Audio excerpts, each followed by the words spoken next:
وقال تعالى: المال والبنون زينة الحياة الدنيا. وقال تعالى: إنما أموالكم وأولادكم فتنة. وقال رسول الله صلى الله عليه وسلم: كلكم راعين وكلكم مسؤولون عن رعيته. وقال رسول الله صلى الله عليه وسلم: طلب العلم فريضة على كل مسلم، أو كما قال النبي صلى الله عليه وسلم. صدق الله العلي العظيم وصدق رسوله النبي الكريم، ونحن على ذلك من الشاهدين والشاكرين، والحمد لله رب العالمين. سبحانك لا علم لنا إلا ما علمتنا، إنك أنت العليم الحكيم. اللهم صل على محمد وعلى آل محمد كما صليت على إبراهيم وعلى آل إبراهيم إنك حميد مجيد. اللهم بارك على محمد وعلى آل محمد كما باركت على إبراهيم وعلى آل إبراهيم إنك حميد مجيد. الحمد لله। ঐতিহ্যবাহী সিলেট জেলার অন্তর্গত বিয়ানীবাজার থানাধীন তরঙ্গ গ্রাম যুব সমাজের উদ্যোগে আয়োজিত আজকের এই তাফসীরুল কোরআন মাহফিলের সম্মানিত শ্রদ্ধেয় সভাপতি, আমন্ত্রিত উলামায়ে কেরাম, সামনে উপস্থিত মুরব্বিয়ানে কেরাম,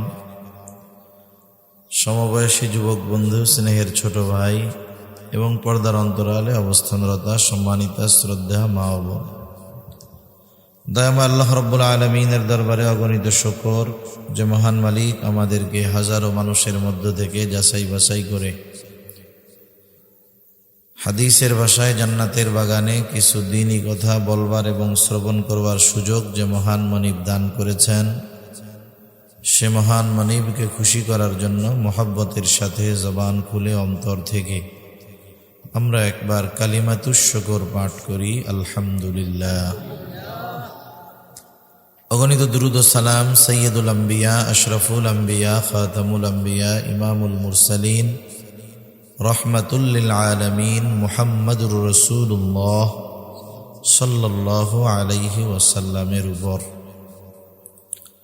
আমি আপনাদের খেদমতে কোরআনুল কারীম থেকে কয়েকটা আয়াত ও রাসূল আকরাম সাল্লাল্লাহু আলাইহি ওয়াসাল্লামের অগণিত হাদিস থেকে দুইটা হাদিস পাঠ করেছি। আল্লাহ তাআলার কাছে তৌফিক চাই, অল্প সময় আল্লাহ তাআলা কিছু কথা আমাকে আপনাদের খেদমতে বলার সুযোগ করে দেন, যে কথাগুলো আমাদের সবার দুনিয়া এবং আখিরাতের জন্য কল্যাণকর হয়। সকলে বলি আমিন। মানুষের কর্মব্যস্ততা হলো এইরকম, একটা মানুষ নিজেকে যেই ধরনের কাজে ব্যস্ত রাখে তার পথ চলাও ওই কর্মের প্রভাবের উপরেই হয়। যেমন কেউ যদি দ্বীনি কাজে নিজেকে ব্যস্ত রাখে তাহলে অন্যান্য বিষয়গুলোর ক্ষেত্রেও সে দ্বীন মেনে চলার চেষ্টা করে। কারো ব্যস্ততা যদি শুধু দুনিয়ামুখী হয়, মানে আখেরাত অর্জনের কোনো চেষ্টা প্রচেষ্টা কোনো কিছু নাই, শুধু দুনিয়া উপার্জন করতে হবে, সে সব ক্ষেত্রে দুনিয়া উপার্জনের ধান্দা করে। এজন্য মানুষের কর্মব্যস্ততাও মানুষের অনেক পথ পদ্ধতি নির্ধারণ করে দেয়। সেই ধারাবাহিকতায় অন্যতম একটা জিনিস, এটা হলো মানুষের শিক্ষা, মানুষের ইলম, জ্ঞান। একটা মানুষ শিক্ষা গ্রহণ করে জীবনের অল্প কিছু সময়, কিন্তু এই শিক্ষার প্রভাব তার উপরে গোটা জীবন বিস্তার করে। যেমন একজন যখন দ্বীন শিখে, তখন তার আগামী জীবন বা পরবর্তী হায়াত সে দ্বীনের উপরে চলার চেষ্টা করে।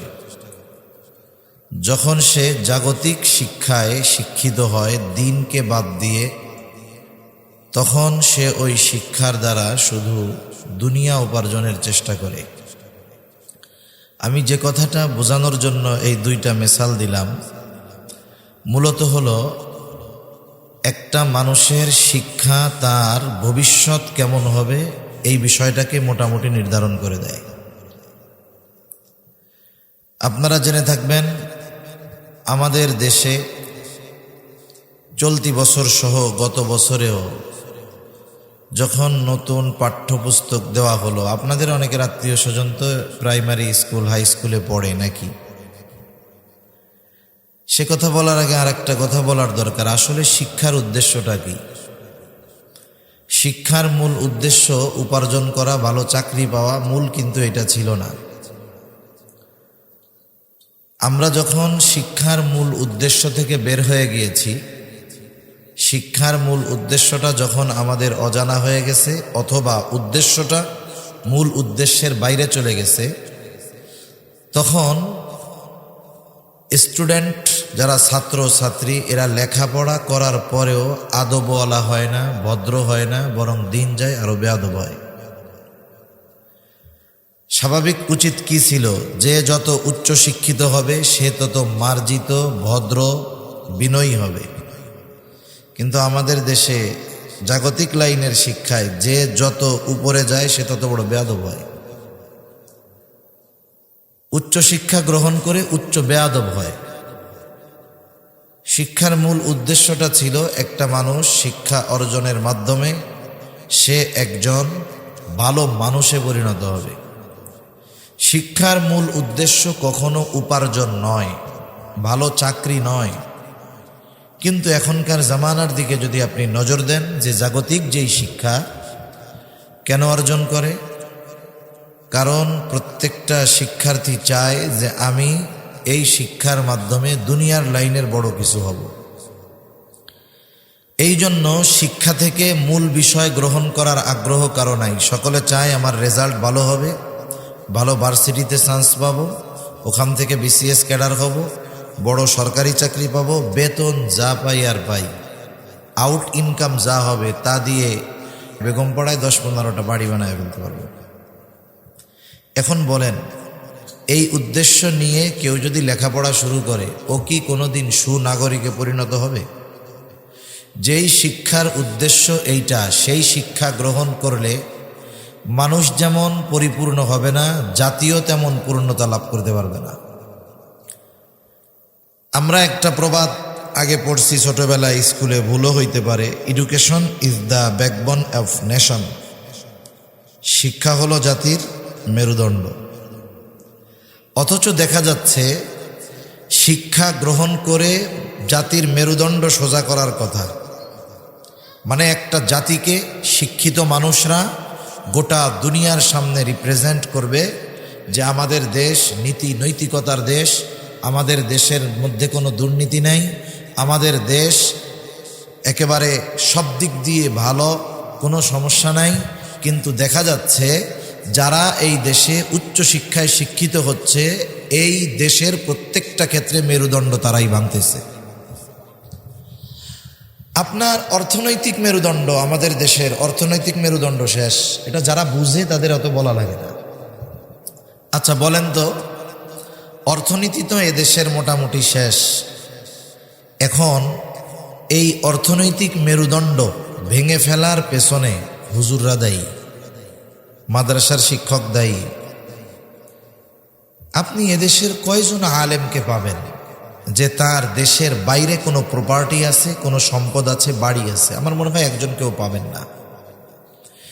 কিন্তু কয়েকদিন আগে বাংলাদেশেরই একজন, গত টার্মে উনি মনে হয় ভূমিমন্ত্রী ছিলেন, ওনার ব্যাপারে খবরে আসলো শুধুমাত্র নাকি 260টা বাড়ি আছে ওনার। এই সম্পদগুলো উনি এদেশ থেকে নিয়ে ওই দেশে পাঠিয়েছেন।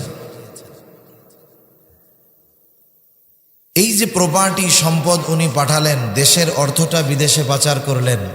উনি কিন্তু বড় শিক্ষিত মানুষ, বিসিএস ক্যাডারও মনে হয়। তা এই যে যারা এই কাজগুলো করতেছে, শিক্ষার মাধ্যমে দেশের অর্থনীতির মেরুদণ্ড ভাঙতেছে।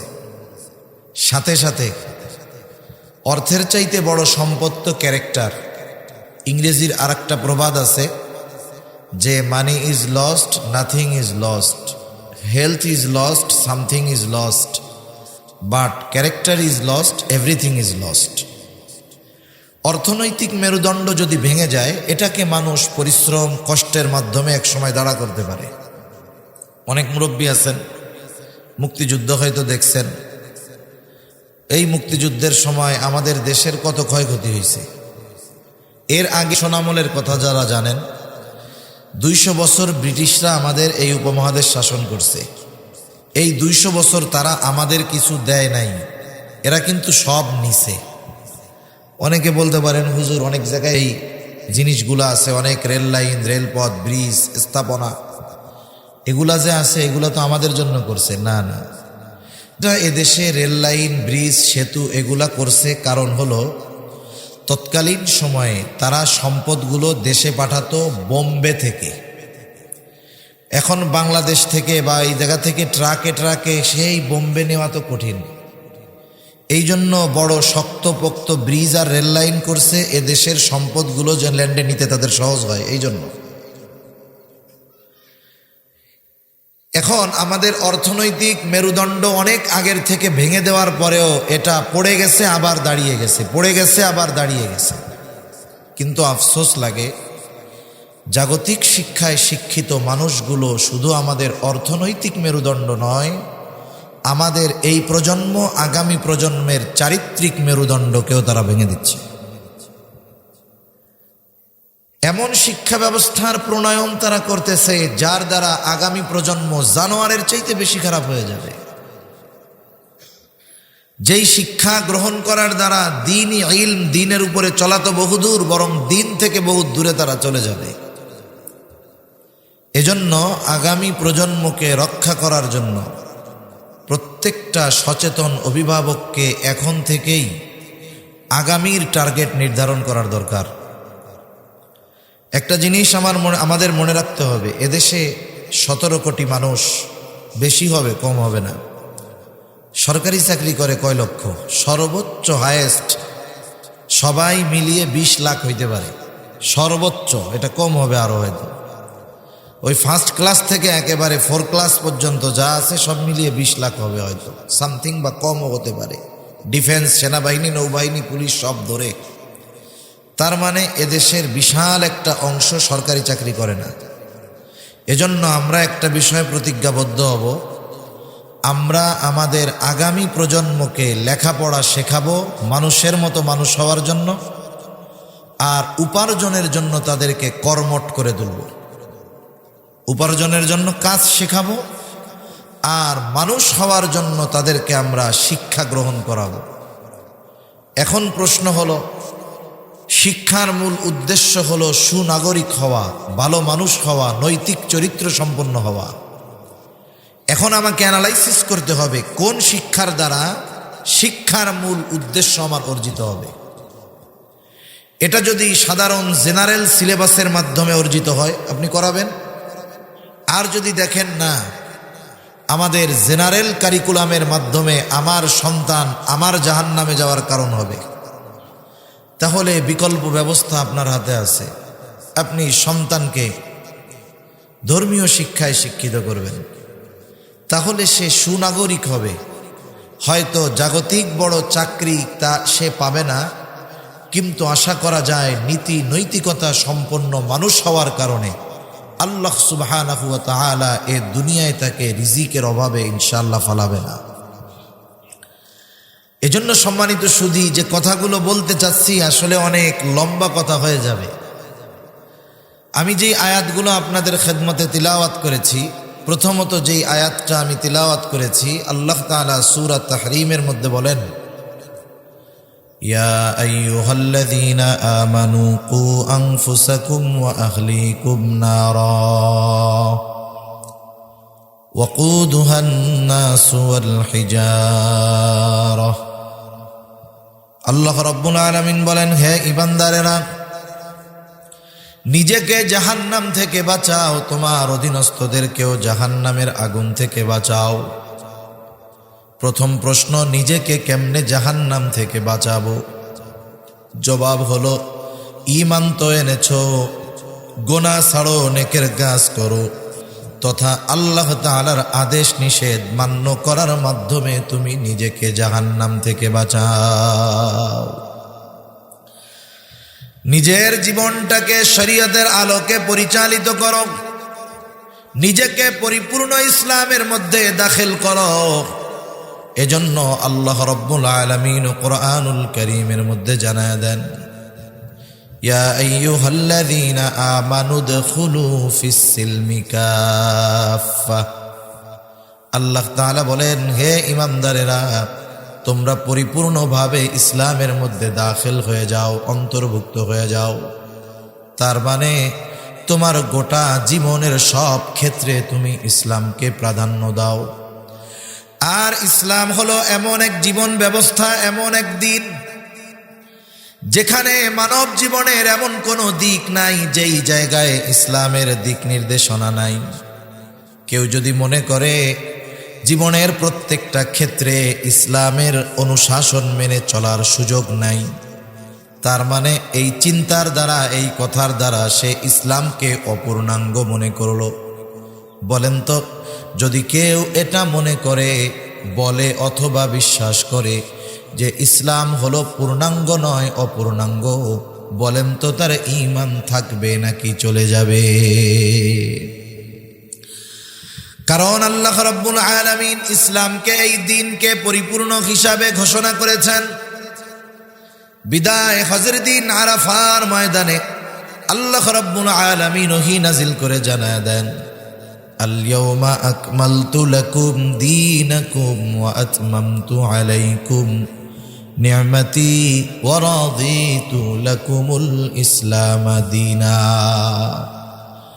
আল্লাহ তাআলা বলেন, আল ইয়াউমা আকমালতু লাকুম দীনাকুম, আজকে আমি তোমাদের জন্য তোমাদের দ্বীনকে পরিপূর্ণ করলাম। দ্বীন হলো জীবন ব্যবস্থা। শুধু তাই না, আল্লাহ তাআলা সাথে সাথে বলেন, ওয়া আতমামতু আলাইকুম নি'মাতি, দ্বীন পরিপূর্ণ করার সাথে সাথে আমি আল্লাহ তোমাদের জন্য আমার নেয়ামতকেও পরিপূর্ণ করলাম। উলামায়ে কেরাম, বুজুর্গানে দ্বীন বলেন, এখানে খুব শিক্ষণীয় একটা বিষয় আছে। আল্লাহ তাআলা দ্বীন পরিপূর্ণ করার সাথে সাথে নেয়ামতকে পরিপূর্ণ করার ঘোষণা কেন দিলেন? মূলত আল্লাহ তাআলা আমাদেরকে বোঝাতে চান, ও দুনিয়ার মানুষ, ঈমানদার, এই দ্বীন শুধু যে তোমাদের জন্য নির্দিষ্ট কিছু আইন কানুন বিধি নিষেধ এমনটা নয়, বরং এই দ্বীন যেহেতু পরিপূর্ণ, এই পরিপূর্ণ দ্বীনটাও তোমাদের জন্য বড় একটা নেয়ামত। মানুষ যদি অজানা গন্তব্যের দিকে ছুটে চলে, মনে করেন যেই নৌকা, সমুদ্রের মধ্যে নৌকা চলতেছে, হাল নাই পালও নাই, হালও নাই পালও নাই, নিয়ন্ত্রণের কেউ নাই। আমরা ছোটবেলায় একটা কম্পোজিশন পড়েছি ইংরেজিতে, এম ইন লাইফ, এর মধ্যে এরকম লেখা ছিল, গন্তব্যহীন বা উদ্দেশ্যহীন জীবন হলো ওই নৌকার মতো, যেই নৌকার কোনো গন্তব্য নাই, হাল নাই পাল নাই। ও বাতাস আসলে একদিক যায়, স্রোত আসলে আর একদিকে যায়, ও নির্দিষ্ট গন্তব্যে কখনো পৌঁছাইতে পারে না। ইসলাম হলো আমাদের জন্য নেয়ামত। কেন? এ দুনিয়ায় গন্তব্যহীন পথে যখন আমি ছুটে চলবো, আমার কোথায় গন্তব্য আমি না জানলেও ইসলাম আমাকে আমার গন্তব্য কোথায় সেটা জানায় দিবে, এবং ওই গন্তব্যে কিভাবে কোন পদ্ধতিতে আমাকে পৌঁছাতে হবে সেটাও ইসলাম আমাকে জানায় দিবে। এজন্য এই দুনিয়ার জন্য দ্বীনের উপরে চলার ক্ষেত্রে, হায়াত অতিবাহিত করার ক্ষেত্রে কি করতে হবে না করতে হবে সব ধরনের দিক নির্দেশনা ইসলাম আমাকে দিয়েছে, আদেশ নিষেধ ইসলাম আমাকে জানিয়ে দিয়েছে। এটা আমার জন্য শুধু আইন কানুন এমনটা নয়, বরং এই ইসলাম জীবন পথে পরিচালনার ক্ষেত্রে এটা আমার আপনার জন্য নেয়ামত, ঠিক কিনা বলেন? সেজন্য আল্লাহ রাব্বুল আলামিন দ্বীনকে নেয়ামত হিসাবে অভিহিত করেছেন। দ্বীন পরিপূর্ণতার মাধ্যমে নেয়ামতের পরিপূর্ণতার ঘোষণাও আল্লাহ তাআলা দিয়েছেন। শুধু তাই না, এবং এই দ্বীন ইসলামকে আমাদের জন্যই আল্লাহ তাআলা মনোনীত করেছেন। এর পরপরই আল্লাহ তাআলা বলেন, ওয়ারাদিতু লাকুমুল ইসলাম দীনা, এবং আমি তোমাদের জন্য ইসলামকেই দ্বীন হিসাবে মনোনীত করলাম। ইসলামবিহীন জীবন ব্যবস্থা কোনো দিন সফলতা আনতে পারবে না, ব্যক্তি জীবনেও নয়, রাষ্ট্রীয় জীবনেও নয়। রাষ্ট্রীয় পরিবর্তন আমার আপনার মতো মানুষের জন্য অসম্ভব, কিন্তু নিজেকে পরিবর্তনের ক্ষেত্রে তো এটা অসম্ভবের কোনো কিছু নেই। এজন্য আমি নিজের জীবনে আগে ইসলামকে পরিপূর্ণভাবে প্রতিষ্ঠা করব। ইসলামী যত আইন অনুশাসন আছে আমি যদি নিজে মেনে চলতে চাই, আমাকে বাধা দেওয়ার কেউ নাই। আমি যদি হারাম না খাই, কেউ আমাকে জোর করে হারাম খাওয়াইতে পারবে? আমি যদি পর্দায় চলি, পর্দা করি, কেউ আমাকে বেপর্দা করতে পারবে না। সেই জন্য আল্লাহ তাআলা বলেন, হে ঈমানদারেরা, নিজেকে দ্বীনের উপরে পরিপূর্ণ পরিচালনার মাধ্যমে জাহান্নামের আগুন থেকে বাঁচাও। সাথে সাথে ওয়া আহলিকুম নারা, তোমার অধীনস্থ যারা আছে এদেরকেও দ্বীনের উপরে পরিচালনা করার মাধ্যমে জাহান্নামের আগুন থেকে তুমি বাঁচাও। একটা মানুষকে পরিপূর্ণ দ্বীনের উপরে পরিচালিত করতে পারে না যদি সে নিজে পরিচালিত না হয়। এখন নিজেকে দ্বীনের উপরে পরিপূর্ণ পরিচালনা করতে হলে দ্বীন সম্পর্কে জ্ঞান থাকার দরকার আছে না নাই? আছে। আমার জন্য কোনটা হালাল, কোনটা হারাম, কোনটা করতে পারবো, কোনটা করতে পারবো না, এ বিষয়গুলো জানতে হবে না? এজন্য মানুষ যদি নিজেকে জাহান্নাম থেকে বাঁচাতে চায়, দ্বীনের উপরে চলতে চায়, তাহলে তার ইলম দরকার। কি দরকার বলেন না? ইলম দরকার। নিজেকে জাহান্নামের আগুন থেকে বাঁচানো যেমন ফরজ,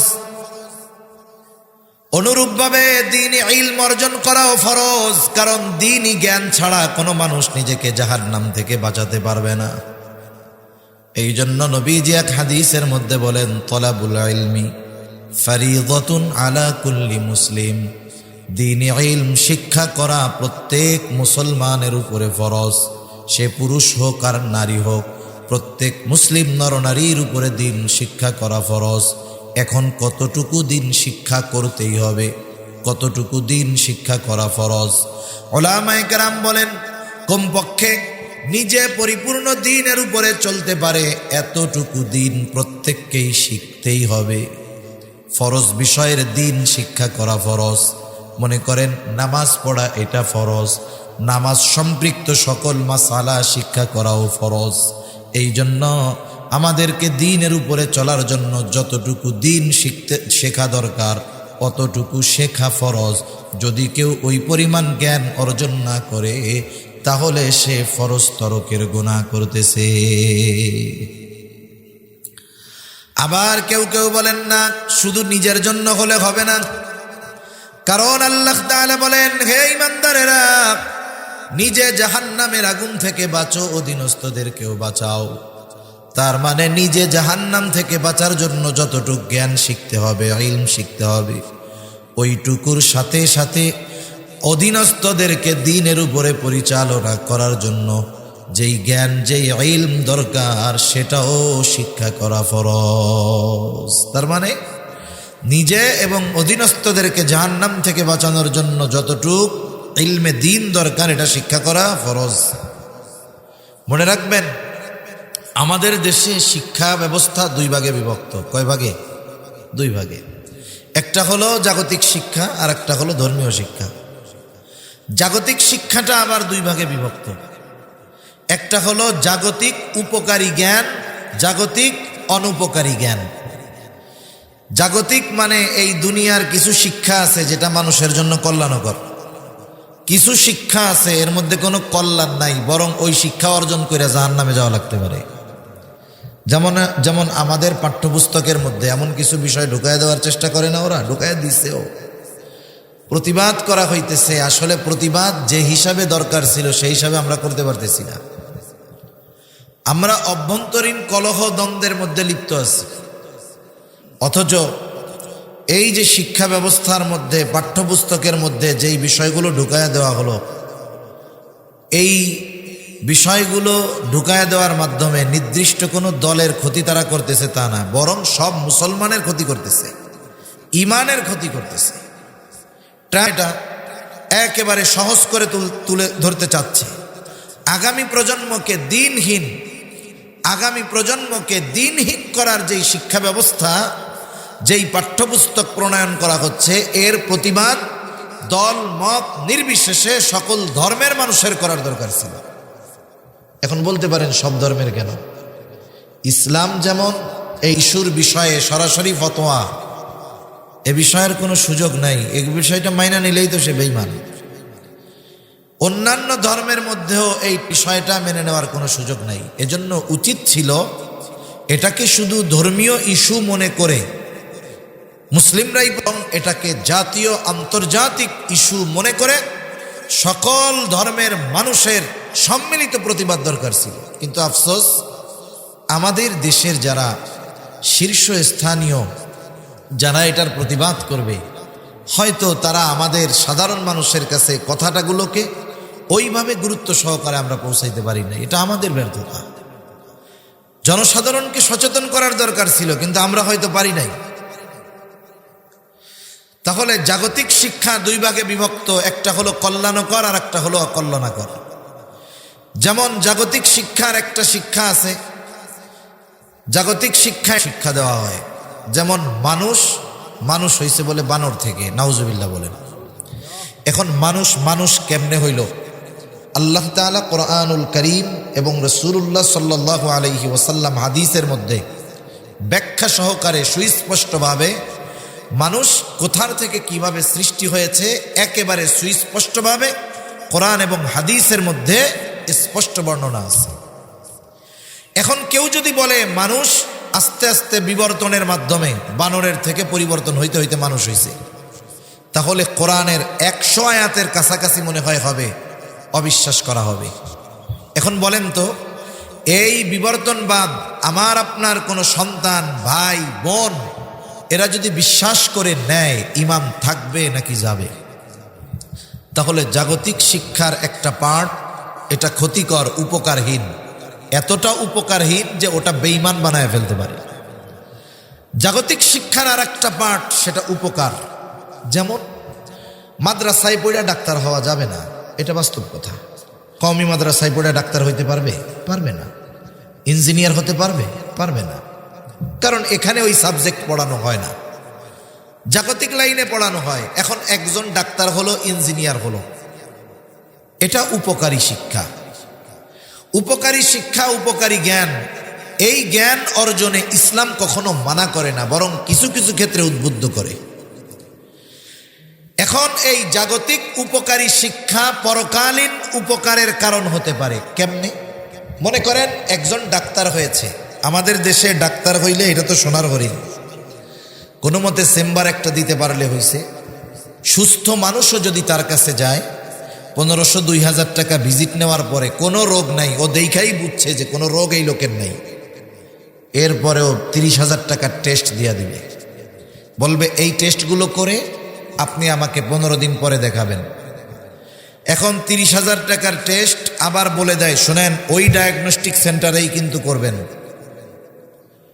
এখন আপনি তো বাধ্য, আপনাকে এমন ভয়ভীতি দেখাবে, আপনি ভয়ে টেস্টই করে ফেলবেন। আপনি 30,000 টাকার টেস্ট করলেন, কোনো রোগ আপনার নাই, এটা ডাক্তারও জানে। কেন দিল? কারণ ওইখান থেকে প্রায় 50% তার কমিশন আছে। আপনারা আবার কি দেখাবে জানেন? দেশের সিস্টেম হলো এরকম, এই কয়েকদিন আগে চাউলের দাম বাড়ছে জানেন আপনারা, আবার দাম যে কমছে এটা জানেন। কিন্তু দেশের নিয়ম কি? 15 টাকা বাড়ায়া 5 টাকা কমাবে, উদ্দেশ্য কিন্তু 10 টাকাই বাড়াবে, কিন্তু সিস্টেমটা কি?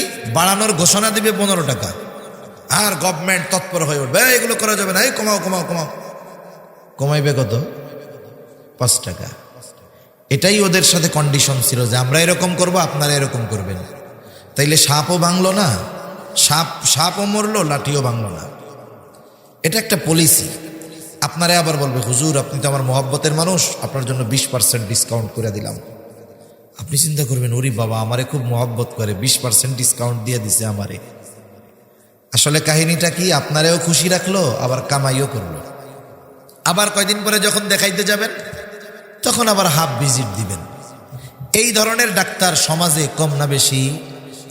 এখন বলেন তো, সে তো জাগতিক উপকারী জ্ঞান অর্জন করেছিল, কিন্তু এই উপকারী জ্ঞানের সৎ ব্যবহার না হওয়ার কারণে এই জ্ঞানটা তার আখিরাতের জন্য কল্যাণকর হবে না ক্ষতিকর হবে? সে মানুষকে ঠকাইছে, ধোকা দিয়েছে। আর নবীজি বলেন, মান গাশশানা ফালাইসা মিন্না, যে ধোকা দেয় সে আমার উম্মত না। আর একজন ডাক্তার হয়েছে ঠিক, কিন্তু মানুষ ওই ডাক্তারের মতো সে ডাকাত না। সে গরিব মানুষ গেলে লিখে দেয় যে এখানে তার জন্য ভিজিট ফ্রি, কোনো টাকা দেওয়া লাগবে না, বেহুদা কোনো টেস্ট দেয় না। আবার গ্রাম থেকে শহরে সে থাকে, মাসে 2-1 বার গ্রামের মানুষকে খেদমতে খালকের নিয়তে, মানুষের খেদমতের নিয়তে গ্রামে আসে, প্রাথমিক কিছু ওষুধ নিয়ে আসে। মানুষ তার কাছে আসে, ওই সপ্তাহে বা মাসে 1 দিন 2 দিন ফ্রি ট্রিটমেন্ট করে মানুষদের, করে আল্লাহর জন্য।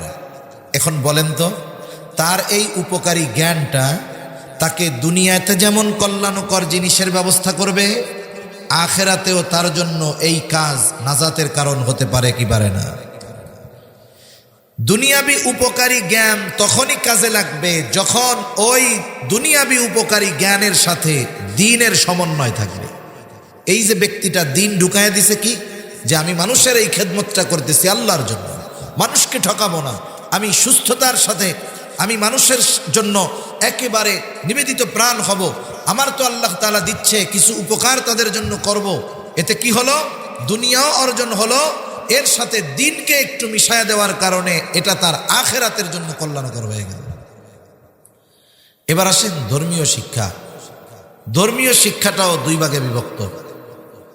একটা হলো যেই ধর্মীয় জ্ঞান অর্জন করা ফরজ, আর একটা হলো যেই ধর্মীয় জ্ঞান অর্জন করা ফরজে কিফায়া।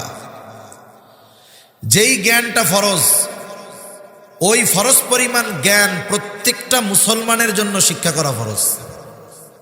একজন মুসলমানের জন্য সে যা করে করুক, কৃষক হোক, সিএনজি চালাক, দিনমজুর করুক, যা করে করুক, তার জন্য শিক্ষা করা কি ফরজ। আরেকটা হলো ফরজে কিফায়া, এটা সকলের জন্য ফরজ না। কিছু মানুষ যদি এই জ্ঞান অর্জন করে তাহলে তার ওই জ্ঞানের দ্বারা ওই সমস্ত মানুষগুলো উপকৃত হতে পারবে। যেমন জানাজার নামাজ, এক এলাকার কেউ যদি না পড়ে সবাই গুনাহগার হবে, কয়েকজন পড়লে সবার পক্ষ থেকে আদায় হয়ে যাবে। সব মানুষের মুফতি হওয়া জরুরি না, কিন্তু কিছু মানুষের মুফতি হওয়া জরুরি। কারণ যখন নতুন কোনো সমস্যা আসবে, সাধারণ মানুষ এর সমাধান যখন পাবে না, মুফতি সাহেব সমস্যার সমাধান করবে। এজন্য জরুরতে দিন যেটা, ফরজ পরিমাণ দিন যেটা, এটা আমাদের সকলের শিক্ষা করা ফরজ। উচিত ছিল এই মুসলিম দেশে প্রত্যেকটা শিক্ষা প্রতিষ্ঠানে, ওটা স্কুল হোক আর মাদ্রাসা হোক, জরুরতে দিন শিক্ষার ব্যবস্থা প্রত্যেকটা প্রতিষ্ঠানে থাকার দরকার ছিল। কিন্তু আমাদের স্কুলগুলোতে আছে? জোরে বলেন না, আছে? নাই। তাহলে যেই শিক্ষাটা ফরজ সেটাই নাই, বরং শিক্ষা হচ্ছে এমন যেই শিক্ষা গ্রহণ করে আমাদের মুসলমানের সন্তানেরা বেঈমান হওয়ার দিকে ধাবিত হয়ে যাচ্ছে। এজন্য অভিভাবক হিসাবে আমাদের সচেতন থাকতে হবে। আমি যদি আমার সন্তানকে ফরজ পরিমাণ দিন শিক্ষার ব্যবস্থা না করি, সন্তানের হক এটা, তাহলে ওই সন্তান যদি বদ্দিন হয়, ওই সন্তান যদি কিয়ামতে জাহান্নামী হয়, আমি বাবা যত ভালো নেককার বুজুর্গ হই না কেন, আমাকে ধরা পড়তে হবে ওই সন্তান আমার ওই অধীনস্থ ব্যক্তির কারণে আমার জান্নাতে যাওয়া কঠিন হয়ে গেল। এজন্য আল্লাহ রাব্বুল আলামিন বলেন, পরিপূর্ণ দ্বীনের উপরে চলার মাধ্যমে নিজেকে জাহান্নাম থেকে বাঁচাও। অধীনস্থদেরকে জাহান্নাম থেকে বাঁচাবা কেমনে? দ্বীনের উপরে চলার শিক্ষা প্রদান করার মাধ্যমে। কারণ ছোট বাচ্চা যখন ছোট থাকে সে অবশ্যই কারো না কারো অধীনে থাকে। ছোট বাচ্চাদের দ্বীন শিক্ষা দেওয়া এটা তাদের অন্যতম হক। এই জন্য কোনো অভিভাবক যদি সন্তানকে জরুরতে দ্বীন শিক্ষার ব্যবস্থা না করে, ওই অভিভাবক তার সন্তানের হক নষ্ট করে। এজন্য আপনি আপনার সন্তানকে বড় হয়ে কি বানাতে চান সেটা পরের কথা, কিন্তু তার ভিত্তিমূলক শিক্ষাটা দ্বীনি শিক্ষায় শিক্ষিত করার দরকার আছে না নাই? আছে। এজন্য দেখবেন হাই লেভেলের জেনারেল শিক্ষিত যারা অথবা জাগতিক শিক্ষার উচ্চ শিক্ষার যেই বিষয়গুলো ওগুলার চাইতে প্রাইমারি শিক্ষায় বাচ্চাদেরকে এমন কিছু মগজে ঢুকায় দেওয়ার চেষ্টা করা হয় যার দ্বারা ওই শিশু বাচ্চার মননে বিকাশে ভাব ফুটে ওঠে। এই জন্য ক্লাস 3-র মধ্যে ধর্ম বইয়ের মধ্যে কি করছে, ইসলাম ও নৈতিক শিক্ষা বই, এর কাভার পেজের পেছনের ভেতরের পাশে ওইখানে দিয়ে রাখছে। 2, 4, 5, 10টায় যদি ভুল হইতো বুঝতাম, গোটা দেশে হইল কেন? তার মানে এটা ইচ্ছাকৃতভাবে করছে যে আমাদের অবস্থা কি, আমরা কোনো প্রতিবাদ করি কিনা, বলি কিনা, এ বিষয়টা যাচাই বাছাই করার জন্য এটা করেছে। যখন সাধারণ মুসলিমও ফুসলে উঠছে, আস্তে করে পরের দিন থেকে বইগুলো আবার মার্কেট থেকে উঠায় নিয়ে গেছে। এ দুষ্টমিটা করার কি দরকার ছিল? এত টাকা ব্যয় করার কি দরকার ছিল? ওদের টাকা ব্যয় কোনো ব্যাপার না, কারণ যারাই ওদের কাছে আমরা আমাদের ইমানের মূল্য না বুঝলেও ওরা আমাদের ইমানের দাম বুঝে। ফজলে হাসান আবেদ মারা গেছে, এই মানুষগুলোর যে আকীদা বিশ্বাস, এদের জন্য মাগফিরাতের দোয়া করা যায় না, কারণ ও যেই বিশ্বাসের উপরে মরছে ওদের জন্য মাগফিরাতের দোয়া করা যায় না, যদিও মনে হয় মুসলমান ঘরের সন্তান। ফজলে হাসান আবেদ, কত সুন্দর নাম দেখছেন, এইরকম নাম অনেক মৌলভী সাহেবেরও নাই। একটা মানুষের নাম দেখে বোঝা যায় যে ওর বাপ মা কেমন ছিল। নামের মাধ্যমে এটা বোঝা যায় ওনার মা বাবা মনে হয় মোটামুটি দিন বুঝতেন, নাহলে এত সুন্দর নাম তো রাখার কথা না।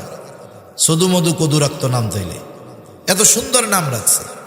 এই লোকটাকে একটা নাইট উপাধি দিয়েছে, স্যার উপাধি দিয়েছে। এটা নোবেলের পরে বড় একটা পুরস্কার। কেন দিছে? ব্যারাক প্রতিষ্ঠা করার জন্য। ব্যারাক কি করে? ব্যারাকের কিছু মিশন আছে, শিক্ষা মিশন আছে, অর্থনৈতিক মিশন আছে। ব্যারাক একটা বড় ইউনিভার্সিটিও আছে। এই ব্যারাকের কাজ হলো, ব্যারাক এনজিওর কাজ হলো প্রত্যন্ত অঞ্চলে সুবিধা বঞ্চিত শিশুদের জন্য শিক্ষার ব্যবস্থা করা আর দরিদ্রদের মাঝে সুদের উপরে লোন দেওয়া। এই দুইটা হলো তাদের মূল স্কিম। এরপরে তাদের প্রপার্টি ব্যবসা আরও তারা বাড়াইছে। এখন এই ব্যারাক যেই সব জায়গায় প্রতিষ্ঠান ছিল ব্যারাকের, মানুষ ফ্রি পড়তে যাইতো, ছোট ছোট বাচ্চারা যাইতো, তাদেরকে শিক্ষা দিত, সুকৌশলে ঈমানহীন তাদেরকে করা হইতো। এর পদ্ধতি একটা আমি আপনাদের বলি, এগুলো আমরা ওলামায়ে কেরাম বলার কারণে ওরা অনেকটা চেপে যায়, না বললে তো করতেই থাকবে। ছোট ছোট কোমলমতি শিশু বাচ্চারা আসে, ওদের প্রজেক্ট থাকে। বাচ্চারা আসলে ওদেরকে কিছু খাবার দাবার, চকলেট, পছন্দের যা তাই দেওয়া হয়। আপনি যদি একটা শিশু বাচ্চা 2 বছর বয়স, ওরে যদি একটা স্বর্ণের টুকরা না দেন এত বড়, আর যদি 1 টাকা দামের 5টা চকলেট দেন, বলেন তো ও কি নিবে? ওর চাহিদা ওই সময় এরকম। ওই ছোট বাচ্চারা আসতো, ব্যারাক প্রজেক্ট থেকে টাকা দেওয়া হতো যে তোমরা ওদের চকলেট বিস্কিট কিনে দিবা। এইবার বাচ্চাদেরকে বলতো তোমরা চোখ বুইজা আল্লাহর কাছে চকলেট চাও দাও। এইবার বলে আল্লাহ, ছোট বাচ্চা তো বুঝে না, তো বলে আল্লাহ চকলেট দেন, এখন চকলেট তো আসে নাই। এইবার চোখ বন্ধ করে আপুর কাছে চকলেট চাও তো, বলে আপু চকলেট দেন চকলেট দেন। এবার আপু সবার হাতে হাতে এক একটা চকলেট দিত। এবার সবার হাতে চকলেট চলে গেছে। এখন আপু জিজ্ঞাসা করে ছোট ছোট কোমলমতি বাচ্চাদের, বলো তো চকলেট কে দেয়? আল্লাহ দেয়? বলে না, আল্লাহ দেয় না। চকলেট কে দেয়? বলে আপু দেয়। এই যে কথাটা, এটা হয়তো আমাদের কাছে ছোট মনে হতে পারে, কিন্তু এই কথা তার মননে মগজে মস্তিষ্কে যখন বসে যাবে, তার মন থেকে এটা উঠে যাবে যে সব কিছু ও দেয়, সে দেয়, আল্লাহ কোনো কিছুই দেয় না। নাউজুবিল্লাহ বলে। এই যে ব্যারাকের শিক্ষা প্রকল্পের একটা বিষয় শুধু আমি আপনাদের সামনে বললাম, ঈমানহীন করা উদ্দেশ্য এদের মূল। দ্বিতীয়, অর্থনৈতিকভাবে সমাজের রন্ধ্রে রন্ধ্রে এই ব্যারাক লোন দিয়ে দিয়ে একেবারে ঘরের মধ্যে পর্যন্ত সুদ পৌঁছায় দিছে। এনজিওরা সুদ দেয়, পুরুষদের দেয় না। সদস্য হওয়া লাগে নারী। গ্রামীণ ব্যাংকেও সদস্য হওয়া লাগতো নারী। যখন সাপ্তাহিক তাদের আলোচনা হইতো, ওই জায়গায় কোনো পুরুষ প্রেজেন্ট থাকতো না, সব নারী। আবার চেহারা ডাইকা ওই অফিসারের সামনে গেলে লোন হবে না, সব কিছু হবে না, চেহারাও দেখানো লাগতো। একটা ঘরে যদি বেপর্দা বেহায়াপনা ঢুকায় দেওয়া যায়, সাথে সাথে হারামকে ঢুকায় দেওয়া যায়, বলেন তো ওই পরিবার থেকে নেক্সট জেনারেশন যারা আসবে, এরা তো এমনিই মোটামুটি দিনহীন হয়ে আসবে, ঠিক কিনা বলেন? আমরা বুঝি নাই। আমরা চিন্তা করছি আমাদের ক্ষুদ্র ঋণ দিয়ে আমাদেরকে অর্থনৈতিকভাবে স্বাবলম্বী হওয়ার সহযোগিতা তারা করতেছে। না না, এই টাকা ইনভেস্ট করে সুদের মতো জঘন্য হারামকে আমাদের ঘরে ঢুকিয়ে দিয়ে তারা আমাদের ঈমানটাকে কিনে নিয়ে যাচ্ছে। আমরা বুঝতেই পারতেছি না। এই ব্যারাক বড় ইউনিভার্সিটি ঢাকার মধ্যে আছে। এই কয়েকদিন আগে আধুনিক এই শিক্ষা ব্যবস্থা এবং পাঠ্যপুস্তক নিয়ে শিক্ষকদের সেমিনার হয়েছে একটা। এই সেমিনারে ব্যারাক ইউনিভার্সিটির একজন শিক্ষক বক্তব্য দিয়েছেন। তিনি তার বক্তব্যে বলেছেন যে আপনি বাজার থেকে একটা বই কিনবেন, সপ্তম শ্রেণীর সামাজিক বইটা আপনি কিনবেন, সমাজ বই, সামাজিক শিক্ষা। এর মধ্যে 2টা পৃষ্ঠা আছে যেখানে ট্রান্সজেন্ডারের ব্যাপারে উদ্বুদ্ধ করা হইতেছে। আপনারা সবাই বোঝেন কি বোঝেন না আমি বুঝতেছি না। আমাদের দেশে আমরা তৃতীয় লিঙ্গ, একটা হলো হিজরা, এটা তো সৃষ্টিগতভাবেই হয়েছে, এর বিষয়টা ভিন্ন। বলে এই বিষয়টা তো সহজ বিষয় যে একটা মানুষ পুরুষ হওয়ার পরে সে যদি নিজেকে মনে মনে নারী ভাবে, তাইলে এই লোকটা যে অসুস্থ এটা বুঝতে কোনো কিছু বাকি আছে? তাহলে 1 নাম্বার, এইটারের চিন্তা ভাবনা, এটা একটা বড় ধরনের মানসিক রোগ, এবং যারা এই রোগ আক্রান্ত এরা বিকারগ্রস্ত। বরং উচিত ছিল এই ধরনের চিন্তাধারা যাদের মধ্যে, তাদেরকে রাষ্ট্রীয় পৃষ্ঠপোষকতায় চিকিৎসার ব্যবস্থা করা। এইটা না কইরা বরং তাদের এই দাবিকে আরো উস্কায়া দেওয়া হচ্ছে, বৈধতা দেওয়ার অপচেষ্টা করা হচ্ছে।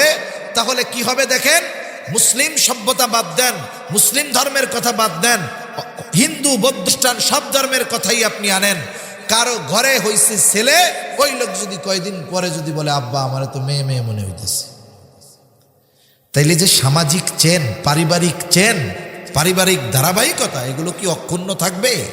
থাকবে না। মেয়ে যদি মনে করে আব্বা আমারে ছেলে ছেলে মনে হইতেছে, তাহলে কি করবে? কিছু অপারেশন করে কিছু অঙ্গ কেটে ফেলবে, কিছু অঙ্গ হয়তো জুড়ায়া দিবে, কিন্তু সৃষ্টিগতভাবে আল্লাহ তাআলা কিছু বিষয় দিয়েছেন, ওইগুলো তো তার মধ্যে আসবে না। আর সৃষ্টির এই পরিবর্তন করা, এটা নিঃসন্দেহে বড় কুফরি এবং ঈমানহীন হওয়ার অন্যতম এক কর্ম। এটা যারা করবে, যারা বৈধতা দিবে, যারা আইনের সমর্থন দিবে, সবগুলো বেঈমান, কোনো সন্দেহ নাই। এগুলো আমাদের বুঝতে হবে। হিজরার মাসালা আলাদা, মনে রাখবেন। অনেক সময় ছোট বাচ্চা হইছে, সে উভয় লিঙ্গ, ছেলে মেয়ে 2টা আলামত নিয়েই জন্ম নিছে।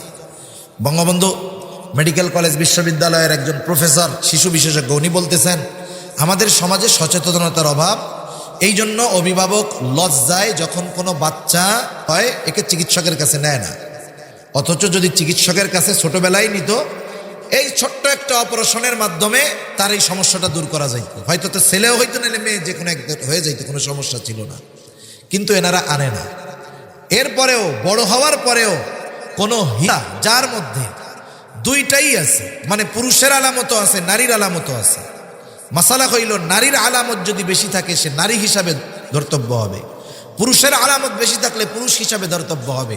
কিন্তু কোনো ওই যদি চায় যে তার মধ্যে পুরুষের আলামত বেশি, সে ওই নারীর যেই বিষয়গুলো আছে এগুলো বের করে ফেলবে, অপারেশন করবে, এটা তার জন্য বৈধ হতে পারে, কারণ সে অসুস্থ, চিকিৎসা গ্রহণ করছে।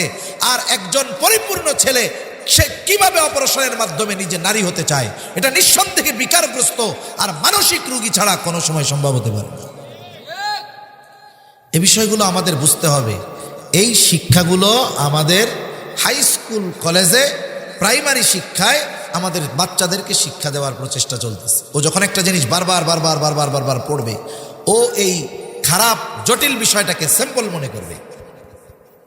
এজন্য উলামায়ে কেরাম অনেক সচেতন, সতর্ক, উম্মার কল্যাণের ফিকির করে। দেখেন, আমরা কখনোই উলামায়ে কেরাম বলে না যে নারীদের জন্য নারী শিক্ষা বাদ দাও। কোনো আলেম এই কথা বলছে যে নারী শিক্ষা বাদ দেন, নারীদের শিক্ষা লাগবে না? না না, উলামায়ে কেরাম সহশিক্ষার বিরোধিতা করছে। আসলে আমরা কি করব? রোগ তো চতুর্দিকে, বলতে চাই একটা, স্মরণ আসে আর একটা। কোনটা বলবো আমরা? একটু খেয়াল করে দেখেন, আমরা অনেক সময় যারা একটু রক্ষণশীল ফ্যামিলি, দ্বীনের উপরে চলার চেষ্টা করি, আমরা ছেলেদেরকে ছেলেদের সাথে চলাফেরায় উদ্বুদ্ধ করি, মেয়েদেরকে মেয়েদের সাথে চলায় উদ্বুদ্ধ করি।